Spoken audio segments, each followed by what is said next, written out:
যে আমাকে নির্বাচিত করলে বা আমাদেরকে নির্বাচিত করলে এদেশের মানুষের জমি সম্পদ দখল হয় না। ভারতের একটা অত্যন্ত বাংলা পত্রিকা আছে যার নাম হচ্ছে আনন্দবাজার। আনন্দবাজার পত্রিকায় কিছুদিন আগে একটি খবর বেরিয়েছে। সেই খবরে যিনি প্রধান, তার সাথে ভারতের একটা চুক্তি হয়েছে, 3টা শর্ত। 1 নম্বর শর্ত হচ্ছে ফেসিবাদের সাথে যারা জড়িত ছিল তাদেরকে আবার পুনর্বাসন করতে হবে। 2, বাংলাদেশের আত্মরক্ষার জন্য বড় ধরনের কোন অস্ত্র কিনতে হলে ভারতের অনুমতি নিতে হবে, তার অনুমোদন ছাড়া অস্ত্র কেনা যাবে না। আর 3, এদেশের ইসলামপন্থী লোকদেরকে দমন করতে হবে। এই খবরের প্রতিবাদ কিন্তু সেই দলটি করে না। আমাকে সেই আনন্দবাজার পত্রিকা ভারত থেকে ইন্টারভিউ বিভিন্ন বিষয়ে সমাজে একটি যে আপনারা হিন্দুদের সম্পত্তি দখল করেছেন কিনা। আমি বলেছি, ভারত থেকে আমাকে ফোনে আমার ইন্টারভিউ নিয়েছে। আমি বলেছি বাংলাদেশে অনেক জায়গায় হিন্দুদের সম্পত্তি বেদখল হয়েছে,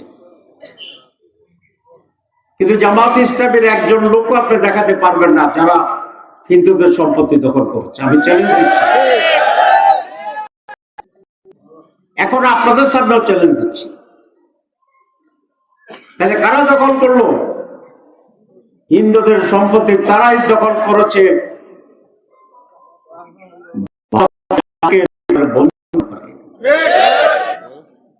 ভারত কাদেরকে বন্ধু মনে করে আপনারা জানেন? আমি তো নাম বলিনি। এই জন্য বলেছি আন্তর্জাতিক ভাবে আজকে এটা স্বীকৃত যে জামাত ইসলামীরা কারো অন্যায়ভাবে বাড়ি দখল করে না, সম্পদ দখল করে না, লুটপাট করে না। বিএনপির মাননীয় সেক্রেটারি জেনারেল দেখলাম পত্রিকায় বলেছেন যে আগামী নির্বাচন সিদ্ধান্ত হবে এই দেশ কি মৌলবাদীদের দেশ হবে নাকি গণতান্ত্রিক বাংলাদেশ হবে। আমি বলতে চাই আগামী নির্বাচন সিদ্ধান্ত নেবে বাংলাদেশ কি আবার চাঁদাবাজদের দখলে যাবে, দখলদারদের দখলে যাবে, দুর্নীতিবাজদের দখলে যাবে, সন্ত্রাসীদের দখলে যাবে,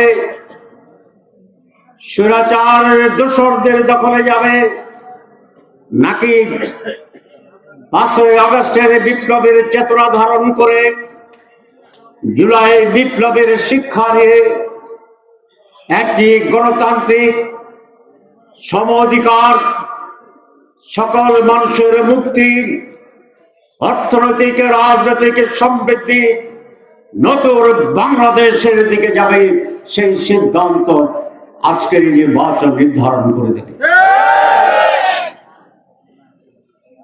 আমি জাতীয় বক্তৃতা কবে দেবো আজকে, যেটা বলতে চেয়েছিলাম